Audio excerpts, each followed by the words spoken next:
waterhole. And let's see what's going on now.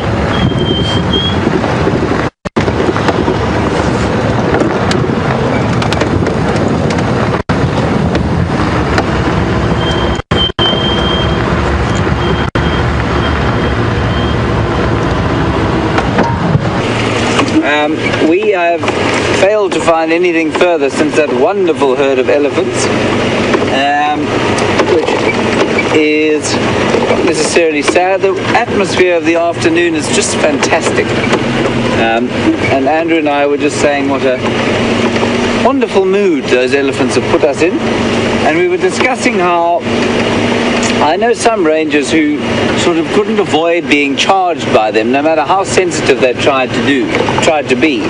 And I think that had something to do with, and this is a little possibly controversial, but it's got to do with the sort of energy you project to them.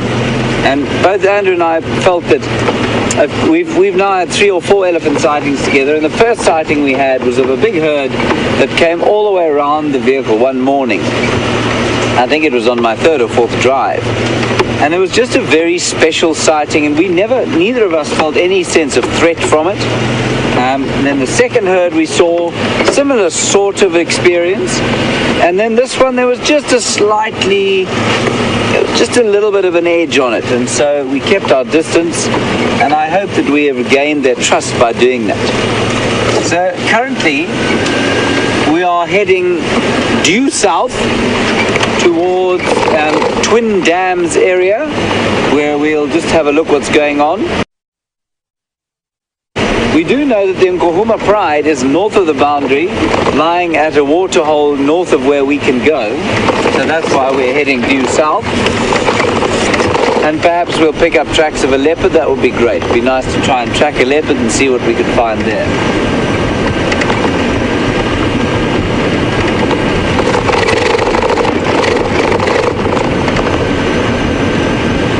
The air at the back of that cold front that we've just had is very dry. My lips are chapped, and Andrew's are too. Skin is flaking off, and that's a standard feeling in this sort of area for the winter time. You're in the Cape, of course, you'll be drenched for months.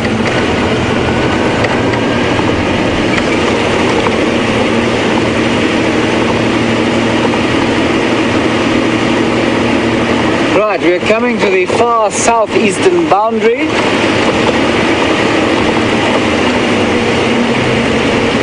And we're going to turn due west into the setting sun.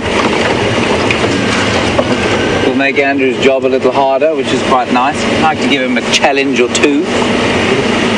Can't have him having an easy time. Keep these camera guys on their toes.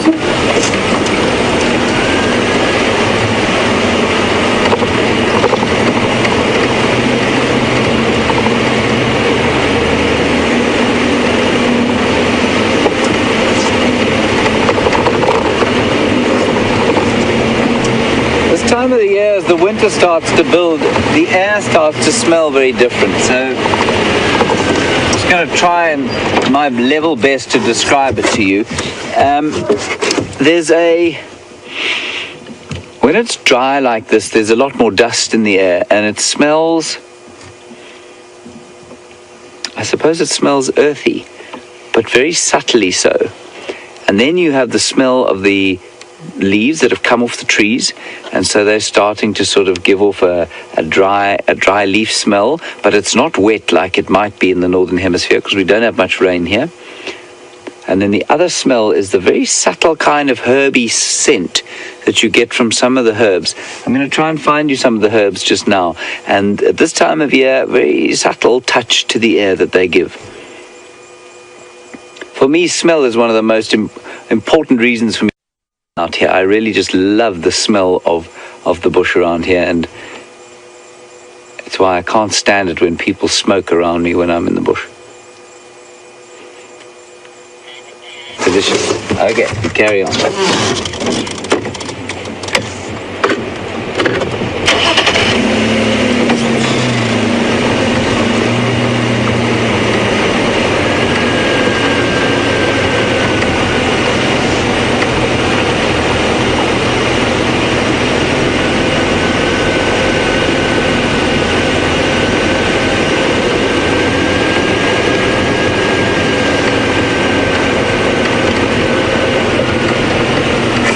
from the Netherlands. You ask about sable antelope and why we don't find them in the Sabi Sands, whereas in sort of similar latitudes in the Kruger Park we do. The answer is actually not as complicated as you might think. I've spoken at length on previous occasions about the amount of water that has been pumped into waterholes around the Sabi Sands. Now, what this means is that the habitat in the Sabi Sands, the reason there's so much water is that because there are little parcels of land that each landowner has, and there are a lot of landowners that as soon as they become landowners think that they are automatically ecological geniuses. Unfortunately, there are almost no ecological geniuses in the world, but one of the things we now do know for sure is that if you put water on your little piece of land and your neighbor does the same thing, and his neighbor does the same thing, and his neighbor does the same thing, what you have is a situation where, probably in the Sabi Sands, you can never go more than, say, 2 kilometers in radius without finding another water hole. Now, what that means is that for water-dependent species like impala or zebra or wildebeest to a certain extent, but mainly those two species, it's great. So they will congregate around the water and they will outcompete all the other grazers in the area, and they will also attract a huge number of predators to those areas. Now, animals like sable and roan and eland tend to, first of all, they drink once every 3 or 4 days, not every day, and so they need to live away from water. They don't need to live close to water. And they're not effective graze. They need long grass to graze on. And once you've got a whole lot of impala and zebra, the grass gets cropped very short, and so the wrong feeding niche exists. And then also, as soon as what zebra and roan do with their youngsters is that they hide them in long grass. And it's quite interesting. Apparently, a sable and a has got no scent. So they leave them hiding in the bushes, and predators can go straight past them without smelling them. But they need that long grass to hide in. Now, as soon as you have the predators concentrating around the water holes and the grass too short, those conditions don't exist. And so it becomes almost impossible for sable calves and roan calves to grow to adulthood. And that, in a nutshell, is why we don't get sable in the Sabi Sands. There are not a lot of big grass clearings. I mean, further into the Kruger, the geology is different, and so there are more long grass clearings than there are in this area. But that's another reason. I hope that answers your question, Kit. It's a good one, and it's a nice one to discuss. Crested francolin on the road there, Andrew. Missed it, I think. Never mind. I'll give you another chance.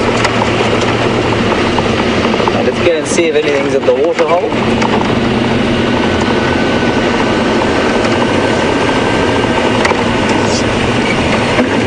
Getting a little nippy.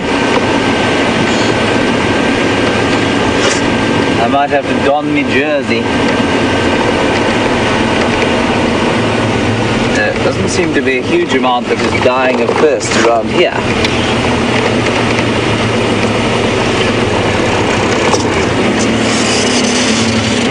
We'll go up onto the wall here.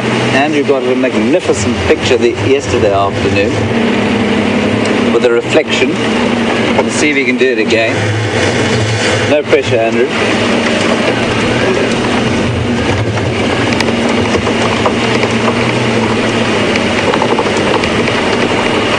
I don't think the sun's quite as high as it was back then. Just stop briefly here. There's a terrapin in the water there, and I don't know if you can see them. There are 2 of them.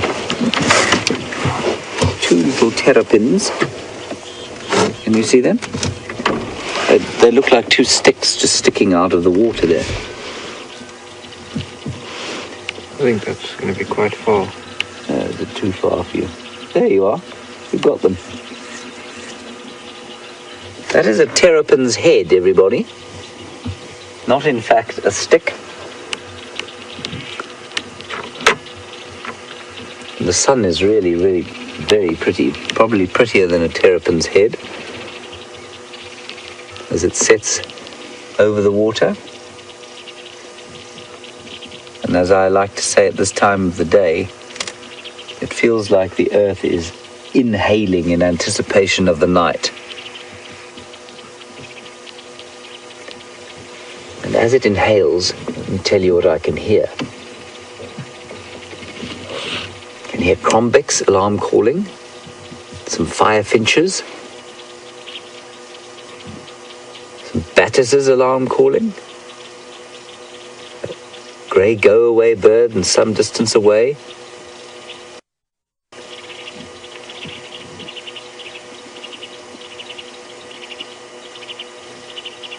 And then that smell I was just describing is now surrounding us.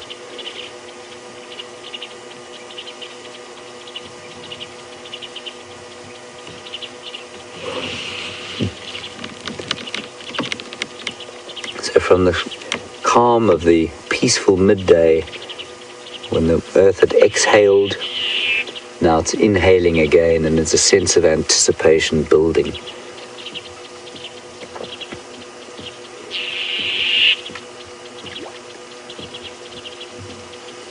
All sorts of fish in these dams. It's absolutely amazing how a catfish especially can come to be in a waterhole like this. There's no flowing water to it. You can see the bubbles. No, you can't, sorry, I didn't check that. You're watching the beauty of the sun. Oh, that's wonderful. What a great picture, Andrew.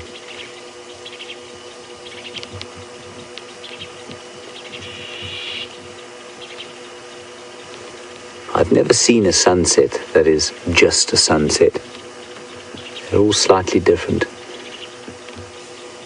And they all leave me feeling that all is okay with the world, no matter how the day has been.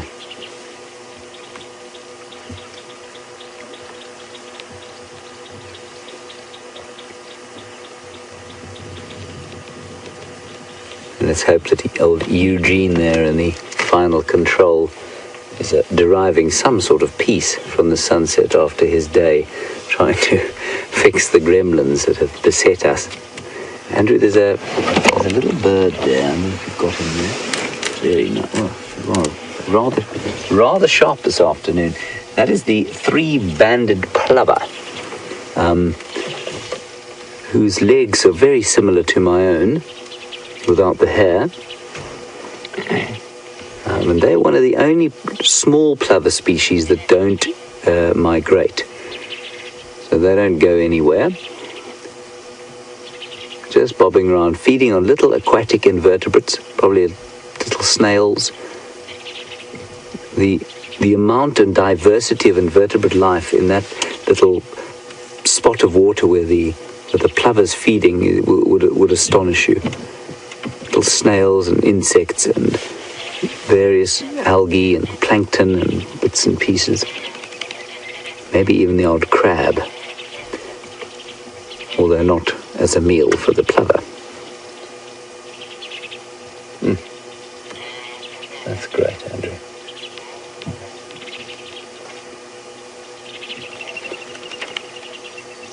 And that sound of wing beats you can hear is the doves. The doves always come down to drink at this time of the day.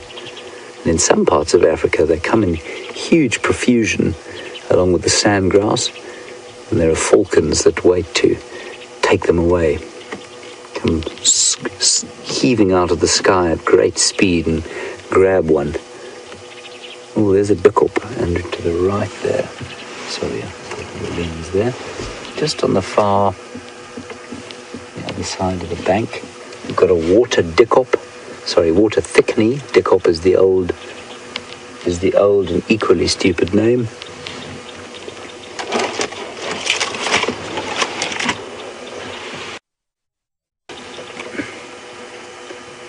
Dickup meaning a thick head,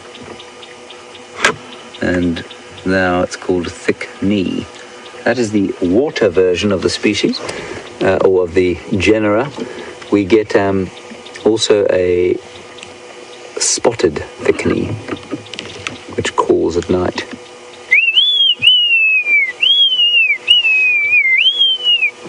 That wasn't, in fact, the duckle, that was me. How was that, Andrew? Very nice. Oh, thank you. It's the first time I've got a compliment from him.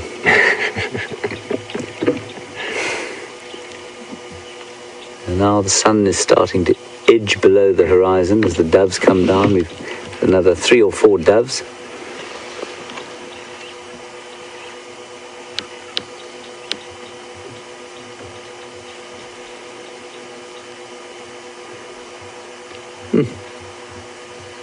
I can hear a ringneck dove calling in the distance.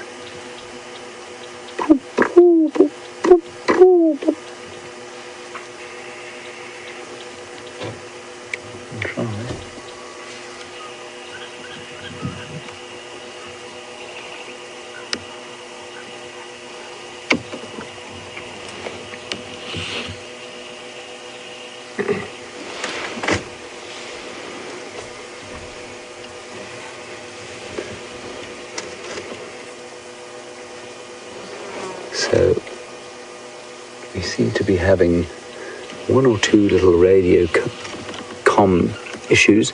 John in California, I know you wanted to ask something. I will, as soon as I get into a better signal area, get your question properly, and then I'll answer it. I'm afraid I cannot hear it from this point. Oh, but this is just the most wonderful scene.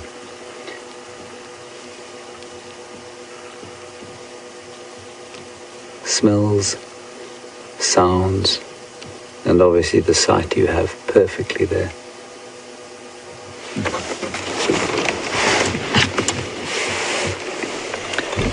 Like I say, there's never just a sunset out here.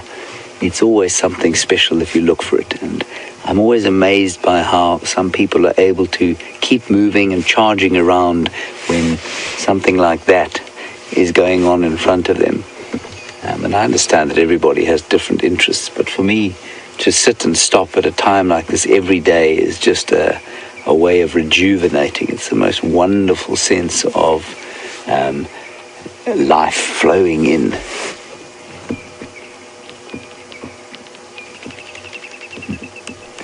So as that sun sinks below the trees there, we'll probably head off and see if we can't pick up maybe some tracks of a leopard. That would be great if we could. But otherwise we'll see what other creatures of the night we can find.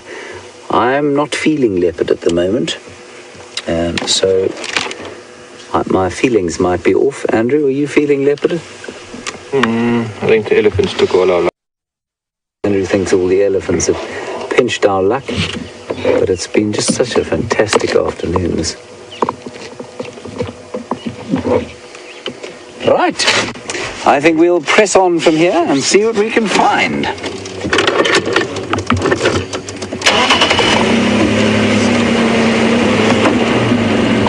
Watch out, Andrew, it's a very thin wall.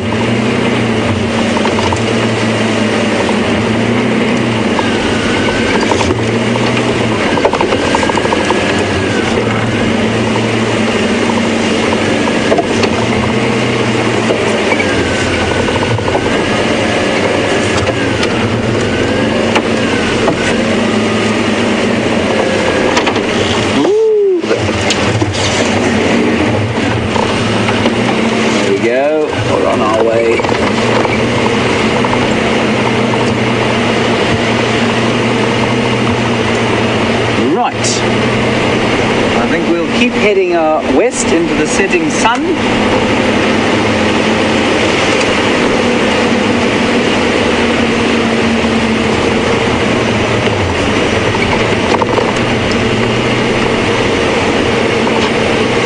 Andrew's putting on his jacket.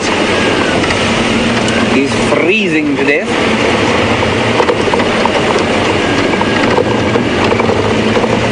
I, of course, am made of sterner stuff.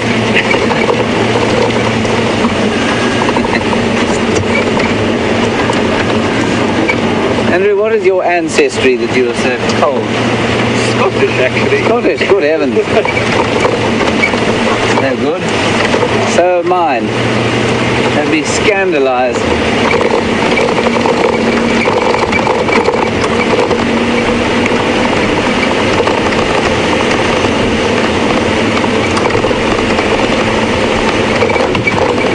Try that again.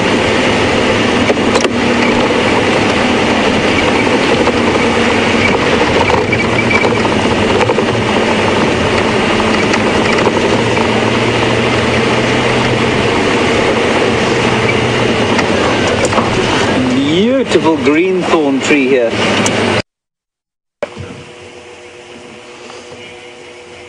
And that is a green thorn or torchwood tree, Balanites mogami. Lovely name there. And so called because the to burn the other day are supposed to contain some form of oil that can be used at night. I made a bit of a fool of myself. What's the aerial there? When I tried to burn this thing and all it did was smoulder slightly.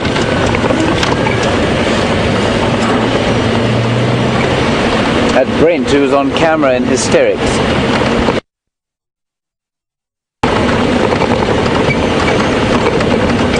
Right, we're going to head across to Scott and see what he's got to.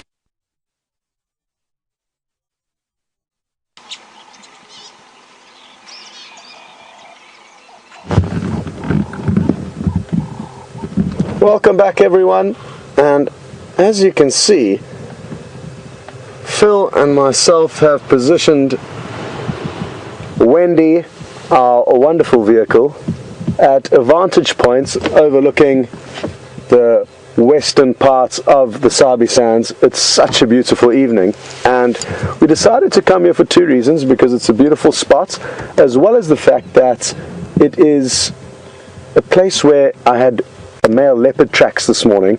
They were coming in this direction and then veered off the road. I couldn't establish which way they went, whether they went north or south, but it could be in this area. So I was hoping that by being silent for a few moments we may be able to hear some clues as to where this animal could be.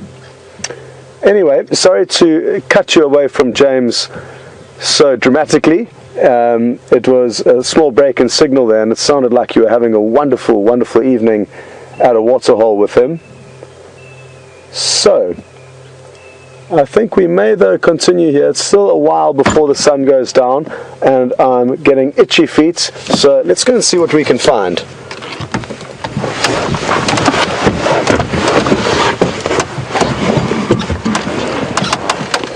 The Nkuhuma Pride are sadly quite far into Buffelshoek. They moved further north and east during the day, so not good prospects of them coming back this evening, but that's not a problem, as there are lots of other animals out here, not just the lions.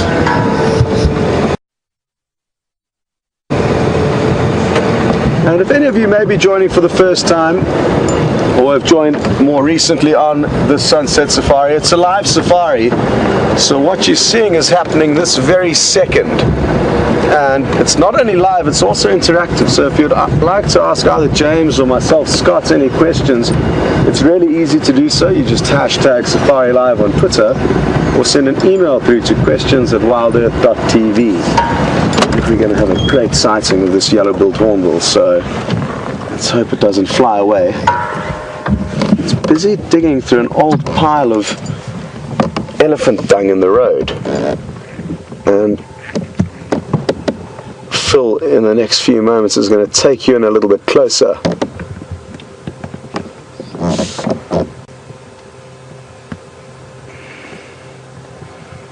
Now what it's doing is it's interrupting the nutrient cycle a little bit, or I suppose getting involved in it.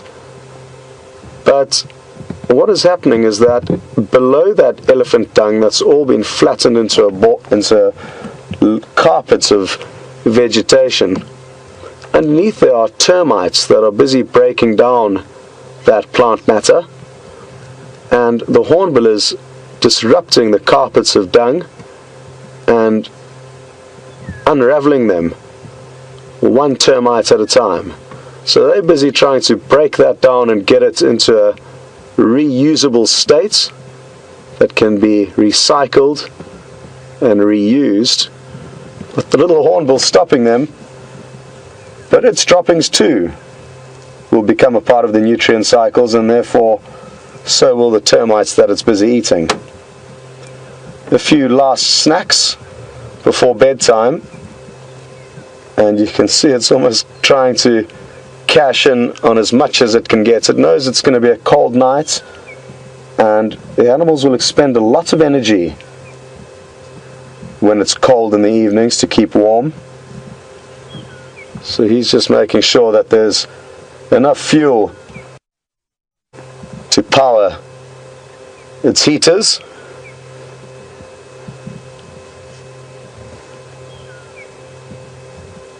What a still, magical evening it is.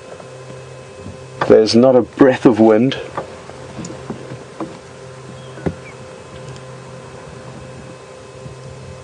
And I'm feeling lucky. I don't know what it is, but I feel that something special is going to happen before this drive comes to a close. So if any of you, the viewers, are also feeling lucky, well, then don't go anywhere. That makes more than one of us.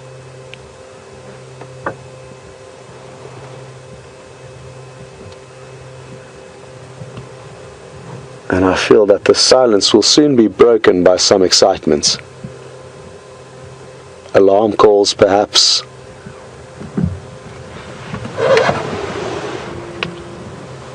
The rasping call of a leopard would get me going fairly quickly.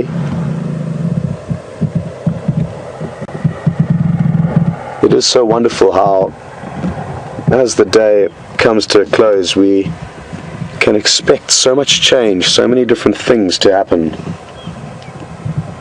Many animals like hyena and lion and leopard will be more likely to vocalize in the late evening, and there will be a whole host of nocturnal animals that will be beginning to stretch and yawn and get ready for the night ahead. So it's also them that we are hoping to come across.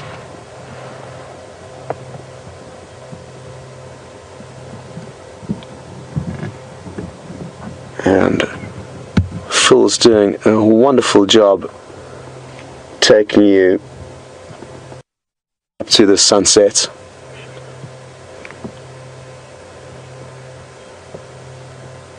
And I think there's just about enough time for you to pour yourself a drink and enjoy the sun go down. That's typically what we do out here when we're on safari. It's a great time to stretch your legs, have a drink, and enjoy.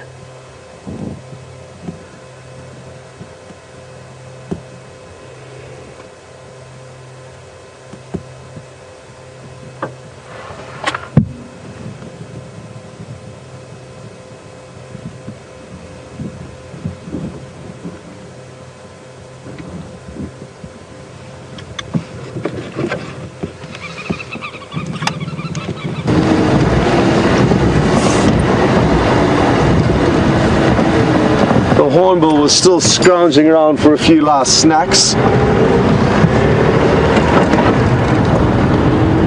And we're off. What will happen next?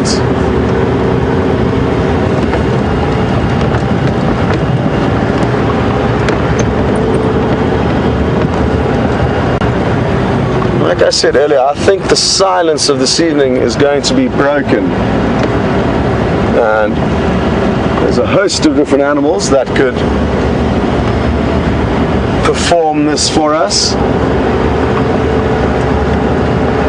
but there's no say who it will be and when it will happen.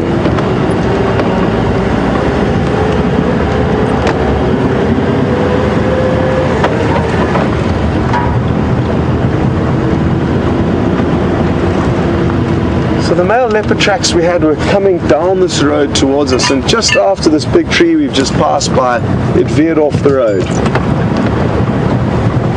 So we are technically going in the wrong direction now. But that leopard could be far from here, it could be nearby, but there could be another leopard elsewhere, so that's what I'm banking on.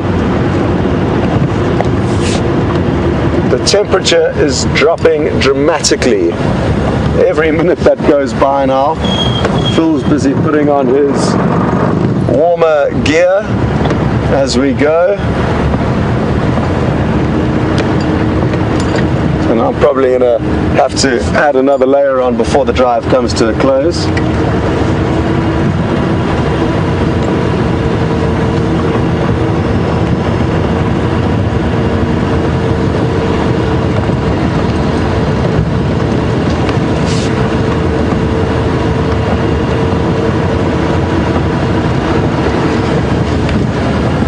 This is very close to where James found Shadow on foot just a few days ago. So there's a chance she could be here too.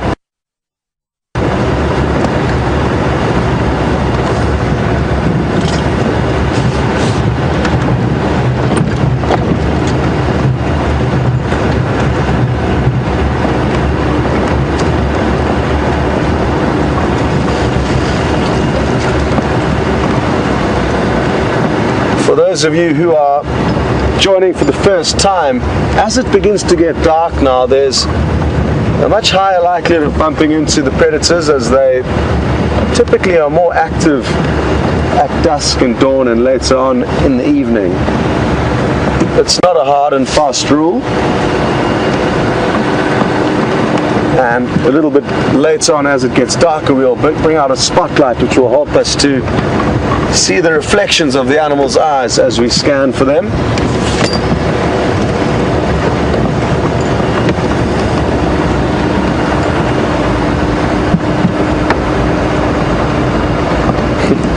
Well, I believe there are quite a few of you who have potentially got up to pour yourself a drink for that sunset, so I'm very happy about that. And one of the remarks was that it's always 5 o'clock somewhere, and you're right, it is.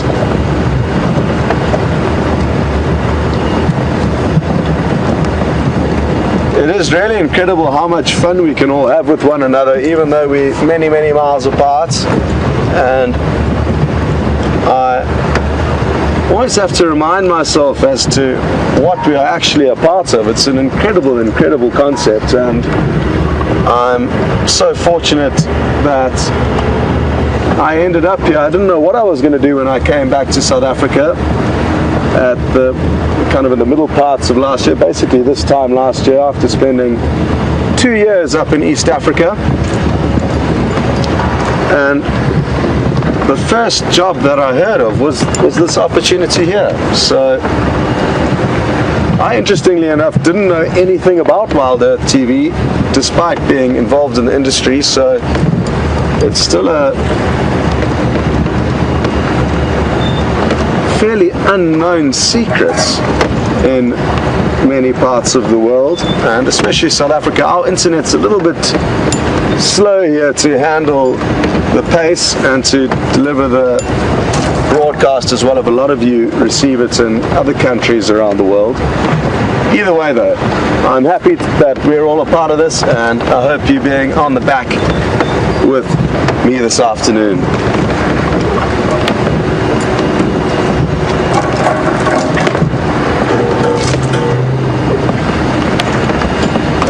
Well, James has found a very rare and elusive animal here in the Djuma property, and it's one that we don't get to see very often, so enjoy this.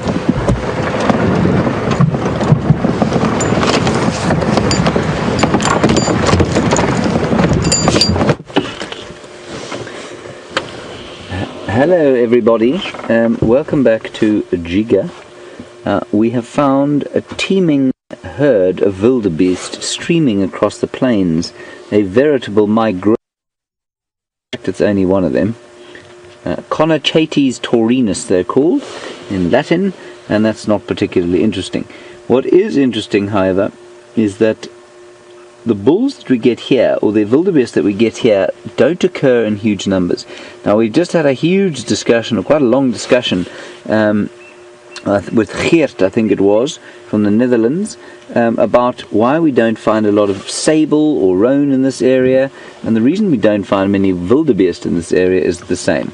The water is is all over the place, and so species like this, which can migrate to water, have dwindled in the last few years, in fact in the last 20 years.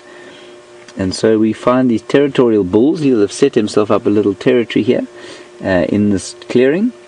Three or four things that a wildebeest likes to have in his territory. He likes to have a little midden where he can leave his dung and rub his horns and have a roll every so often. If we walked around here we'd find it. He likes to be quite close to water, and we're not far from a place called Treehouse Dam, and he also likes to have some decent grazing. And this kind of area we're on now is a sodic area, so it's got quite sodic soils, so the grasses, although they're quite sparse, are actually very nutritious, and that's what he likes. He also likes to have the chance to mate, of course, but those are few and far between. I have only ever seen bull wildebeest here at Djuma, so while he may have picked himself a nice territory, I fear he may live a life of a bachelorhood, a bit like Andrew and I. Yes, I am talking to you. That is correct.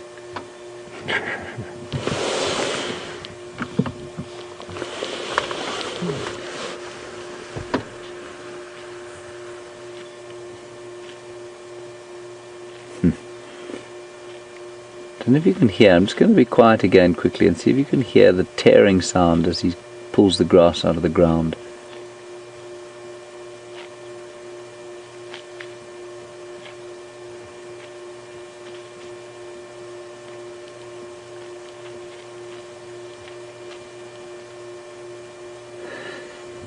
He's very worried about how on earth people could be looking at him for this length of time. Yes, we know. I know. Life's tough.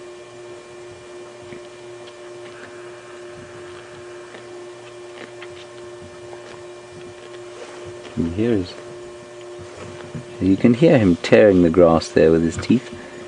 And he's a ruminant as well, so he'll eventually go and lie down in the clearing and chew his cud. Now the clearing part of it is so important because they need to be able to watch out for predators, and wildebeest don't like to be in thick wooded areas for too long. They like to be able to see what's coming to get them in the night, and it's especially important for the youngsters. They like to be able to move across a clearing as opposed to try and dodge through the bushes with a pride of lions on their tails. He's a rather magnificent old specimen. I feel a bit sorry for him here. We should import some cows for him. Beautiful shot, Andrew. Right, I think we'll leave this old boy to him. Don't be lonely. Andrew and I sympathise. There we go. See you next time. That's it.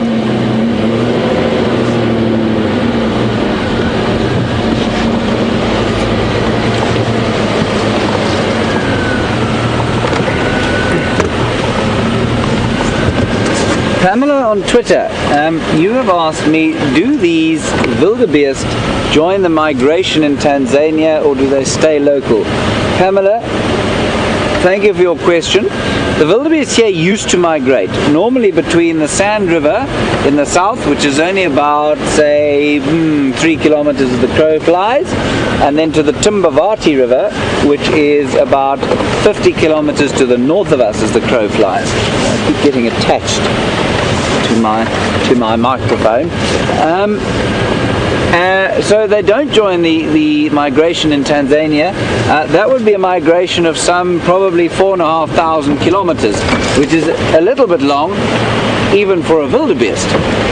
But certainly in this area they did used to, and there are little migrations in Botswana too, and so anywhere where humans haven't sort of interfered too much, the wildebeest do migrate.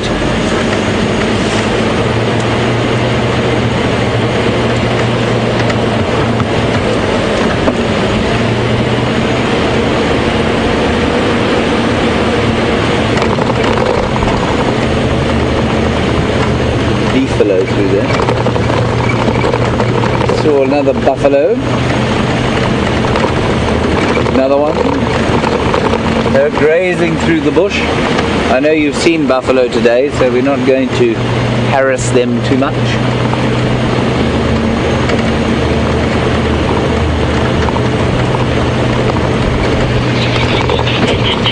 Here's some arrow-marked babblers babbling away.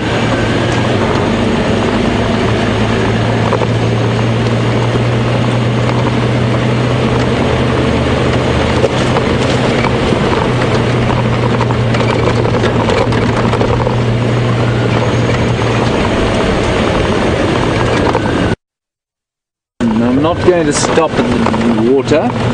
There's nothing there. So we're going to continue in our quest.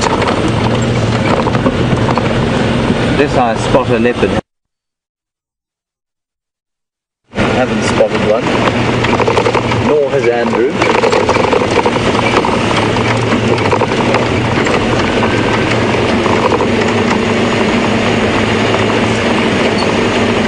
It is amazing in this part of the world, at high latitudes that we are, low latitudes that we are, how two things happen when the sun goes down.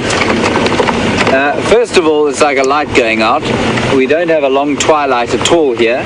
So you see the sun's just gone down, and we'll have about half an hour before it's pure black. So probably, in fact, from now, about 20 minutes, if that. And then the other thing that happens is that the temperature plummets. Well, plummets for us. So it started off at about 21 degrees, which was 65, we found out, and is probably now sitting at around 14 or 15, which is pretty chilly. It's about 50, 55-ish.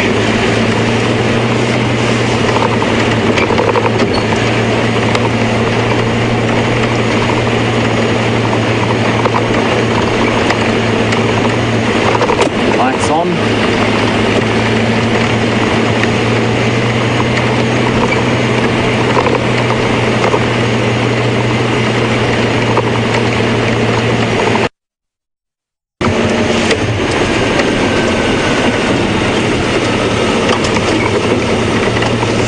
Some hyena tracks on the road. They will move mostly at night time. The apex predator, they can move when they want, or one of the apex predators, they can move when they want. And night is best for them because they can take other animals by surprise, and they're not too worried about being taken by surprise themselves.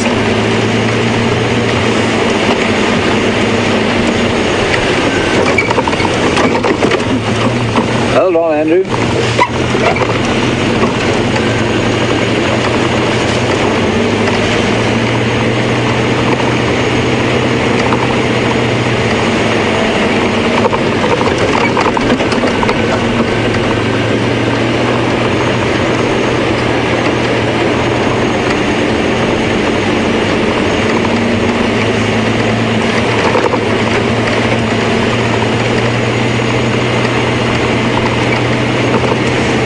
In Colorado, welcome to the afternoon game drive, now a twilight game drive. You would like to know, and thank you for your question, you'd like to know what's happened to all our wildies. You say you haven't seen them for a long time. There's a diker. Sure, Andrew can get him. They normally wait till he's turned the camera and then run. Oh no, this was being very confiding. That's a little ewe, a diker ewe, no horns. That's wonderful. Not sure if we've seen seen him or not. Sorry, not sure if we've seen her.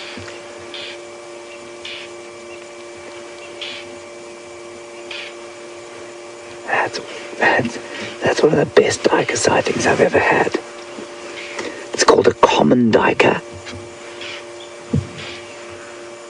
or grey duiker, but they're not very grey up here.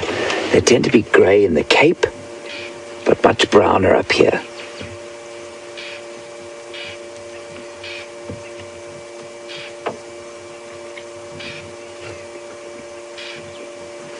Lots of talk you'll find from people. If you go on a game drive and see a duiker, you'll hear that they like to eat guinea fowl chicks, apparently. I think there's one record of that happening, and I think it's probably far more unusual than you might think.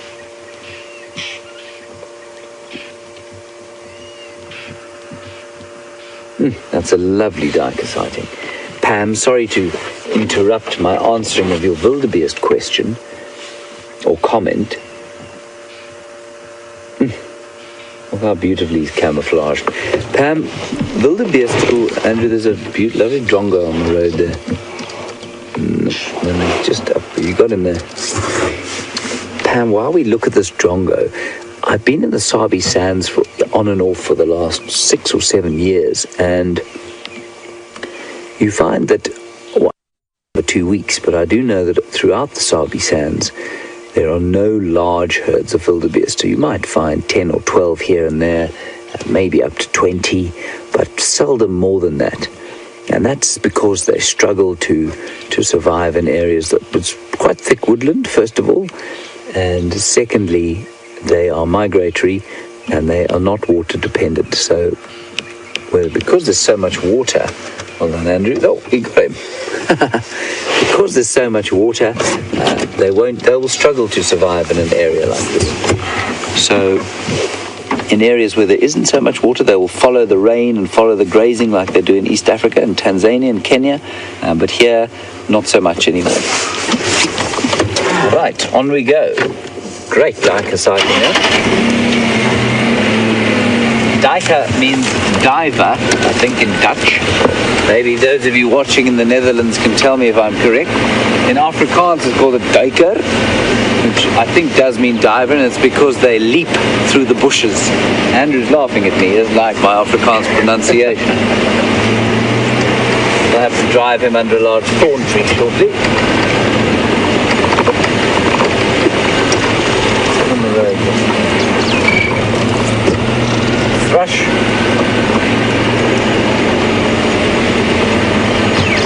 You can hear the thrush. See if we can get him to call. There. There we go.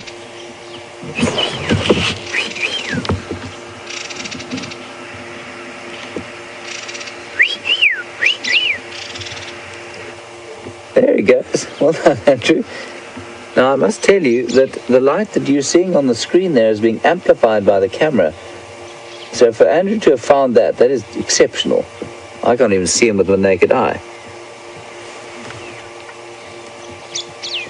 They're all around here calling.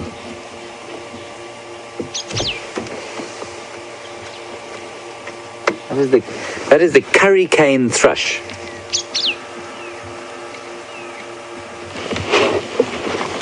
Hurricane thrush. Beautiful. There's another one calling just behind us.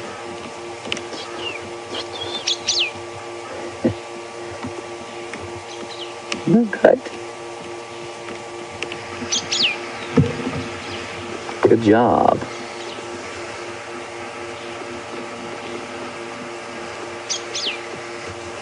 Okay, while the hurricane thrush disappears off to go and find an insect or two to eat, delicious as that sounds, we're going to head across to Scott, who's got a steenbok, which you can compare with the duiker that we just saw.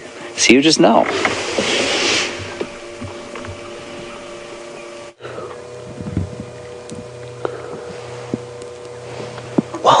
Welcome back, everyone. And I'm trying to whisper as softly as I can. We are so close to this little steenbok. Slightly smaller than the duiker, which you've just been watching, with James. And interestingly enough, we must watch closely. This one is chewing the cud. And if Phil can zoom in on its head and neck, we will, there we go. We will see it regurgitate a ball. Watch its throat very closely now. It'll swallow and then the next one will pop into its mouth.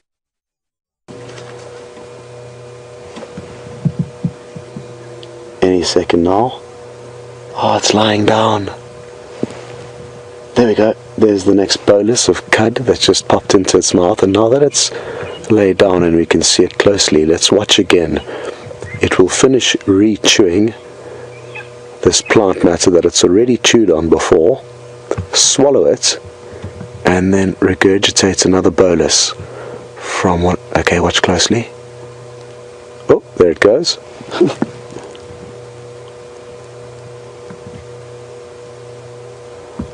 They are such pretty little antelope. They probably only weigh about 6 or 7 kilograms, maybe a bit more than that. About 15 to 20 pounds at the most. And they seldom let us get this close to them.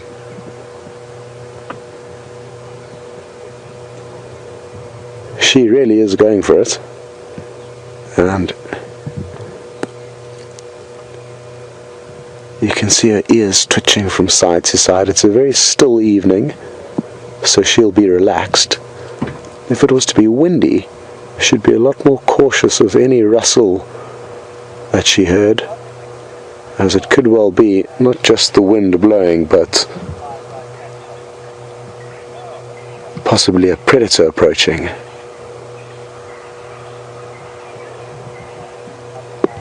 I think I can hear James and Andrew,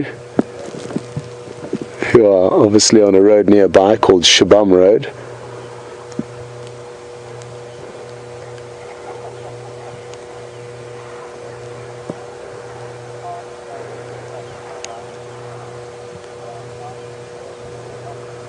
And he's moving through a good area. There's a chance that a male leopard could pop out on any one of those roads. There were another set of tracks heading in that direction earlier this morning, and that's what brings me into this area as well.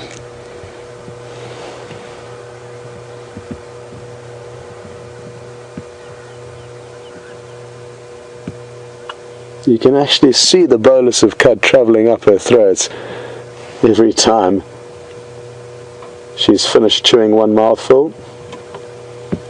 And how privileged are we to be allowed by the animals here on Djuma to get such an insight into their lives and have such great sightings of them. You can see me huddled up here whispering into the mic, and how awesome, she's just right behind us over there.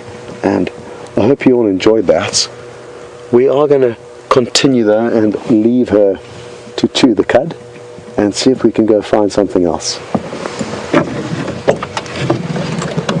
I hope she doesn't get a fright as we drive off. No, don't go anywhere.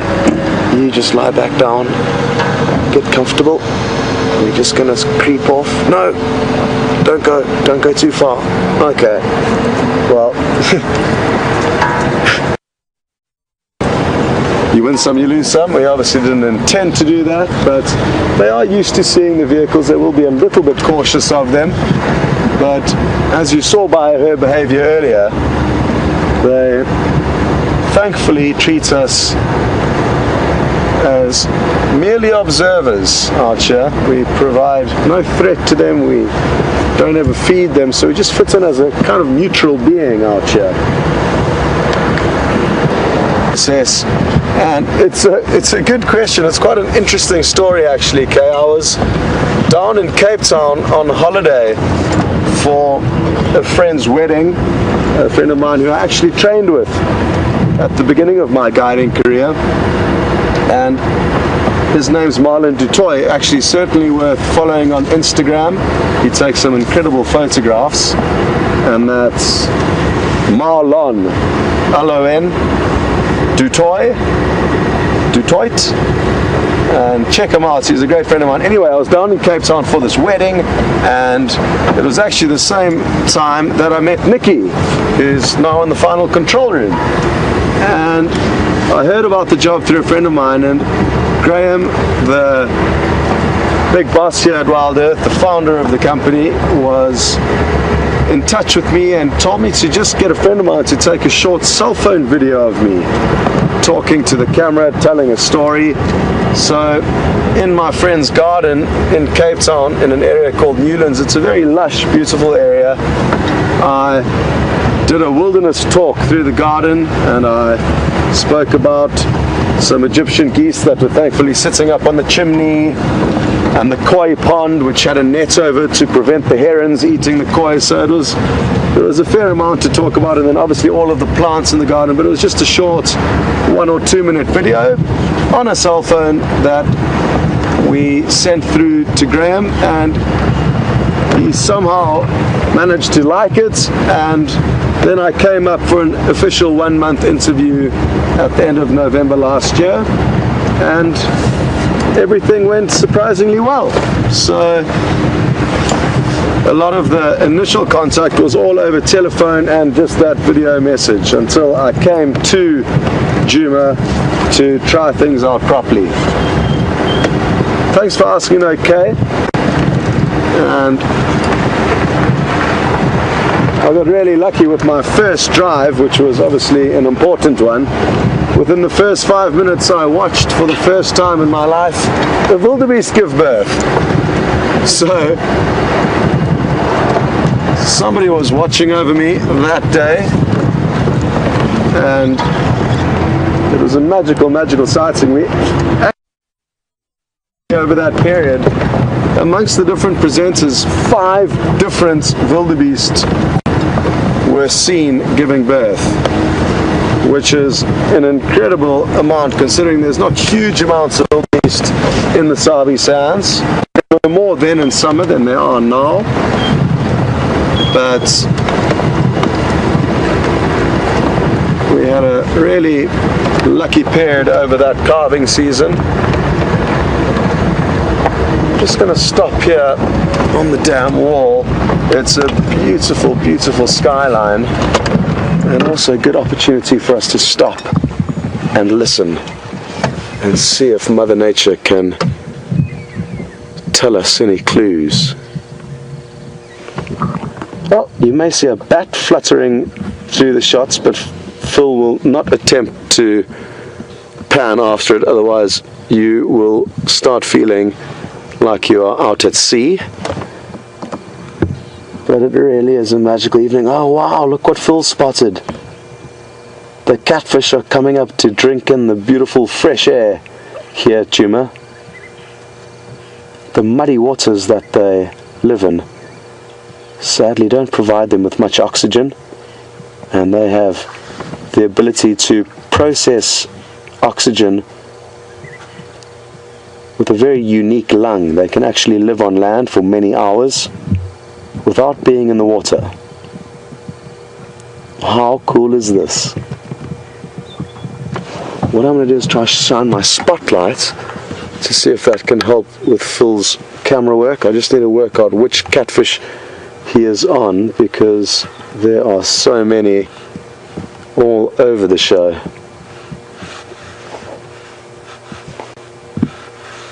Ah, there we go. This may complicate things a little bit for Phil, but we will adjust the settings slowly. Phil, is there anything you'd like me to do, or? Just not directly at the fish. Just okay. off it if you can. Cool. Where have they all gone? There's one in front of us here at the bottom. Oh, there we go.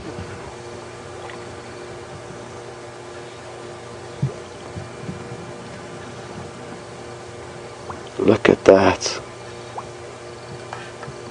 You can even hear it, possibly.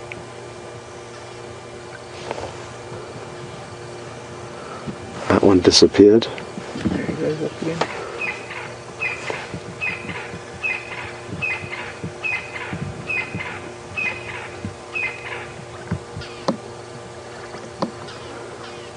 They're scavengers that eat mainly carrion, so they're meat eaters where possible, but will also eat plant matter to a degree. Actually a very tasty fish, but not when they live in muddy waters like this. In the fresh waters of Lake Tanganyika, they are incredibly tasty. Ooh. Well, they all appear to get a fright. Of ripples went out. You may have heard that possibly as well. Well spotted though, Phil, and it's not the first time we've seen the catfish here at the Treehouse Waterhole, drinking in the fresh air. What a beautiful evening it is, and I'm so happy to have you all along with us, seeing some incredible scenery and, as always, some unique animal behavior and stuff that you only see if you spend hours out here, day in and day out, searching for whatever it is that... Oh, that bat nearly flew into the camera. Oh, keep quiet.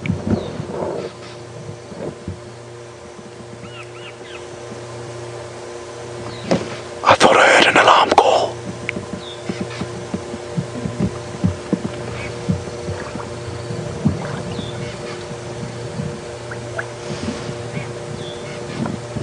It was one short, sharp bark of what I thought could be a kudu or an inyala. Or maybe it was just my imagination.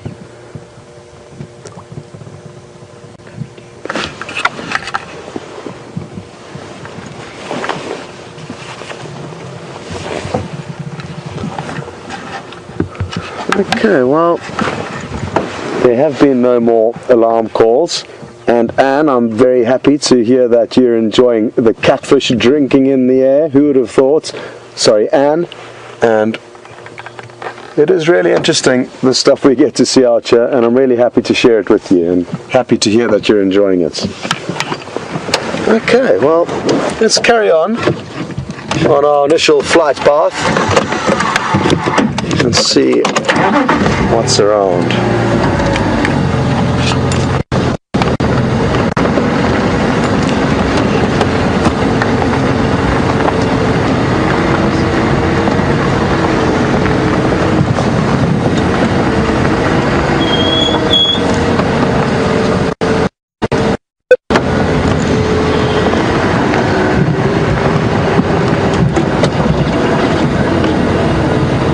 Well, good evening to another Scots, and thanks very much for sending your question through, and I'm very happy to hear that you're excited about the bushwalks. They really are a lot of fun and add a whole new dynamic and dimension to the Safari Live experience. Scott would basically like to know my thoughts on walking and what he can expect when we do get the walking back up and running. And Scott, basically, you're moving a lot more slowly through the bush, a lot more silently, and this allows you to, and slowly, and this allows you to really get to see small things, insects, finer details, get close to tracks, follow the tracks, and not be restricted to the roads necessarily. You can get to places where the vehicles can't go. So those are some of the things to look forward to.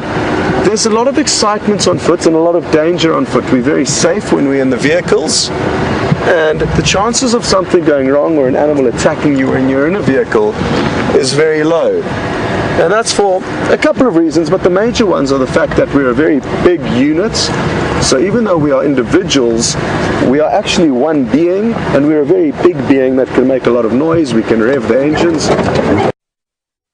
scare animals, and all these things add up to us being quite intimidating to the animals. And also the fact that they can hear us coming, so the chance of us startling an animal is very slim. Whereas on foot we move very silently, and we are individual small beings that most animals know that they can take on. Will not know that they can take on, will be more likely to take on. And one of the major reasons why they would need to take us on, or feel the urge to take us on, is because we've scared them. They don't see us as food. They'll feel threatened or surprised, and the chance of startling something when you are moving stealthily through the bushes is fairly high. So there are dangers involved. We do carry a rifle, and there are certain risks involved that make it very exciting, and you'll definitely feel that excitement. We had a great encounter with an elephant bull on foot, and he came up to us to investigate us, and I'm sure just as fast as our hearts were racing, I'm sure a lot of the viewers' hearts were beating equally as quickly. It's a real rush, and something that I find it hard not to enjoy. In terms of which I prefer, walking or being in the vehicle, a combination of the two, Scott. It's two different experiences, two different genres. Oh, we've got lucky.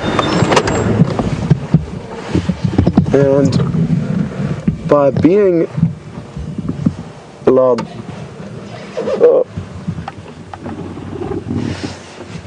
it was an arm,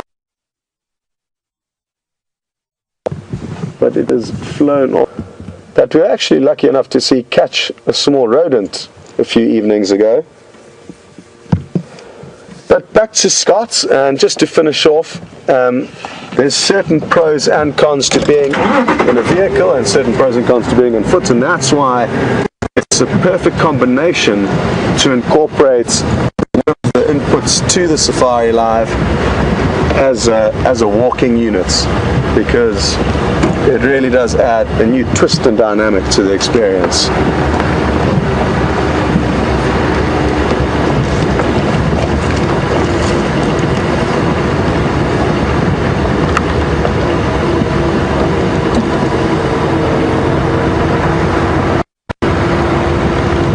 Well, I have no doubt that you're all very interested to know what James has been up to and where he's searching. So we're going to link across to him, and as soon as we find something interesting, we'll be sure to get you back on our vehicle. But enjoy, and see you later.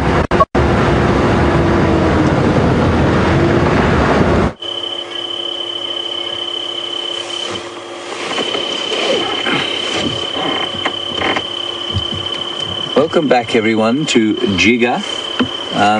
We are here in a field of giant yellow thatching grass, or Hypothelia dissoluta, and it's one of my favorite grasses because it stands tall like this in the winter time, and it just smells so very special. It carries the dust in it, and so it carries a very nice sweet scent.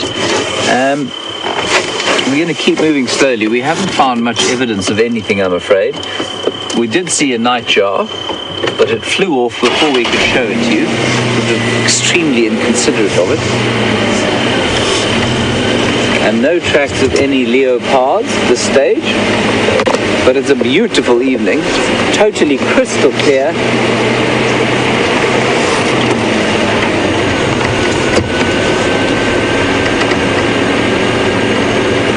What it is about grass that makes it so restful for me. You probably think I'm stark raving lunatic talking about it like that, which I might be.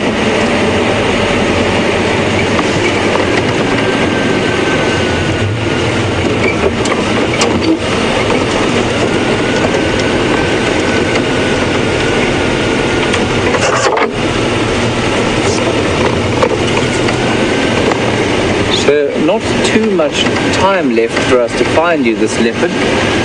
This leopard, I say as though we're actually tracking one. But both Andrew and I didn't feel that sort of vibe this afternoon. It's been a very calm, collected and gentle drive, especially after those elephants. We've also seen some zebras recently, but we won't shine on them at night. It's very important that we don't shine a light like this in people's eyes or in animals' eyes, because it'll affect their ability to see predators.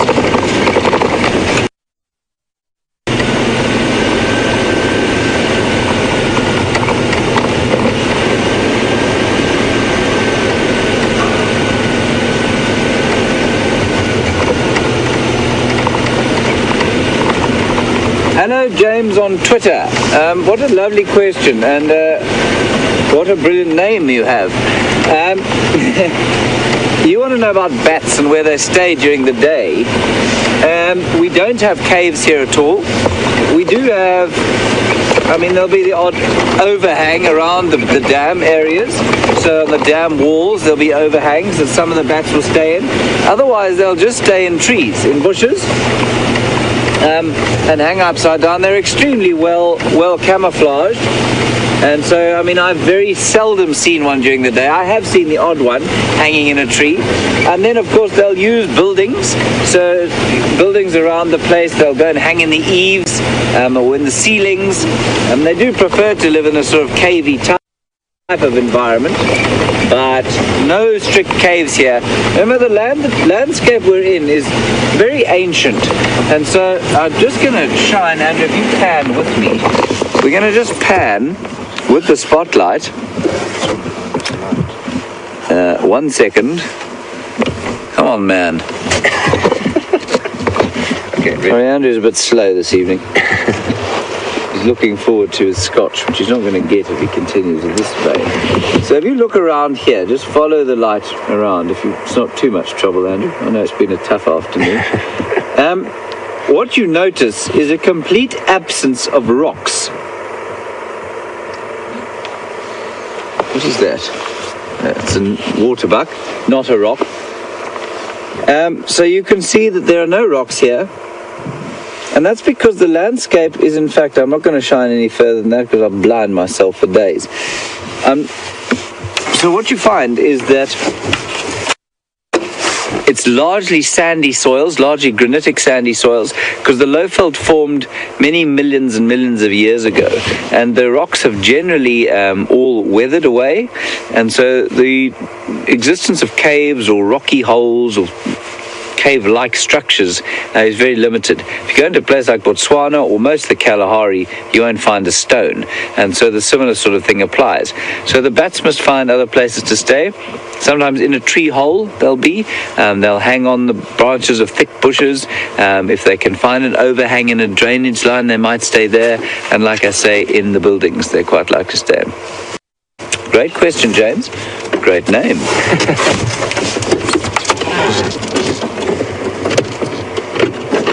On we go.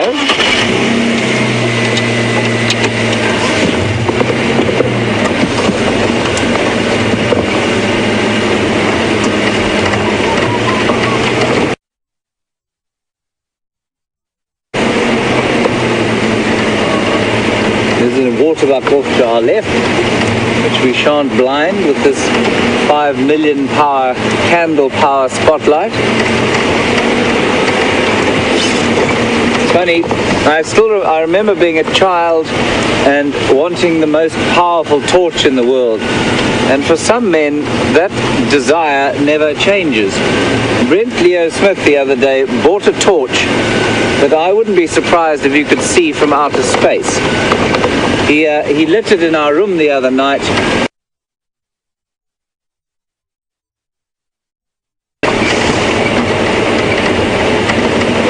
I think it's been banned in some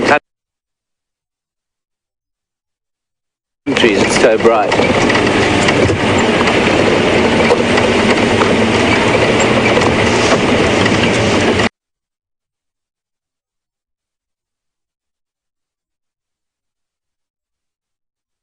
Especially in the clearings.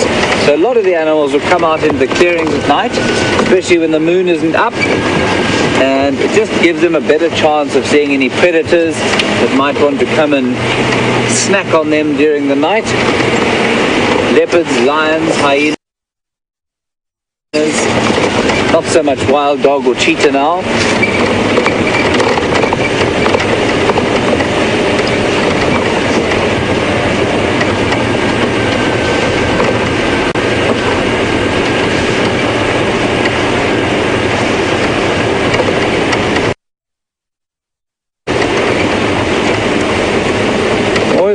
Hopeful that we'll see an owl too, because I love owls very much.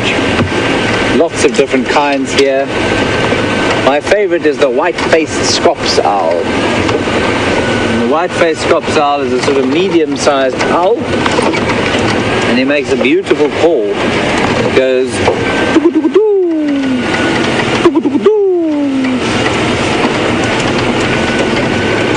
nostalgic sound for me on my first times in the bush.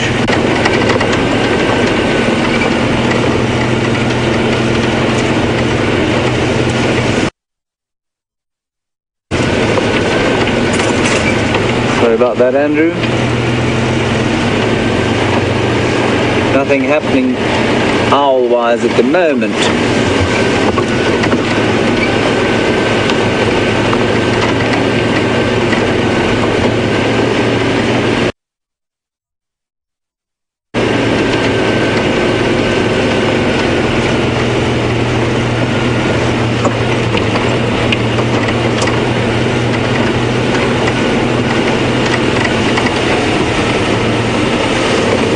Hello Tracy in Durban on the east coast where you don't actually have winter. Lucky old you. You want to know about night drives and can we do them here? I'm just going to stop up here where there's a bit of a warm breeze blowing and Andrew can pan around to the sort of last embers of the day there on the horizon. Tracy, night drives for me are, I mean, they're quite fun if you see things. Quite often they can be fairly barren affairs, and so that's one reason we don't do them too much. The second reason is that in order to do it sensitively, but not for the next little while. If we could, of course, just put huge banks of lights on the backs of these vehicles, and then we could see everything we wanted to, but we don't want to do that because it really does affect the animals. There are some game reserves where they'll only put a red light on any kind of animal at night because they think that it affects their eyes less. I'm not convinced, and it certainly hasn't been proven. But it does. Those are the main two reasons that we don't run night drives live.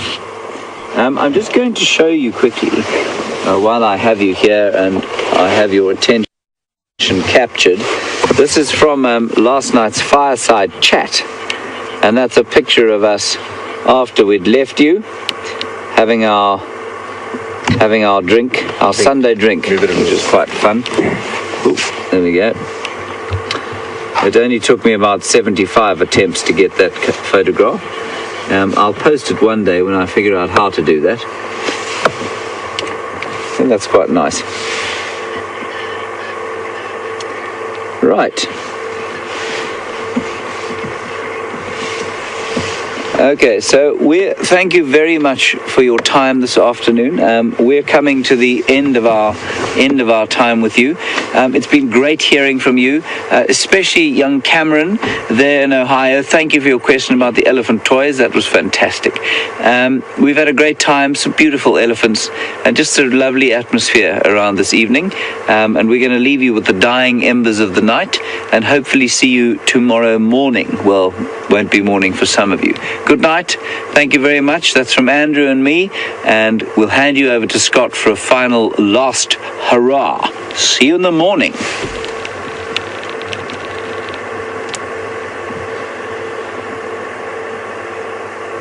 Welcome back, everyone. And it is getting bitterly cold.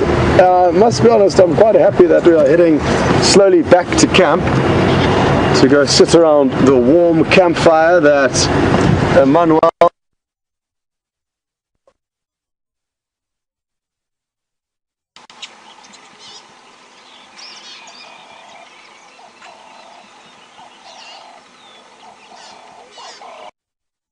Apologies for the break in signal. That was just that little dip we were going through, and it should get better or be better by now. But as I was saying, we're going to be having a braai tonight, and we take cooking over the coals very seriously here in South Africa, and I'm looking forward to it. But thanks so much for joining us. It's been Another very enjoyable afternoon out in this wonderful wilderness, and I guess one of the highlights for me must have been the catfish drinking at the end. And I'm very sure that you had a great time when you were with James. He's such a character. And you also had a wonderful elephant sighting for those of you who were on the drive a bit earlier on.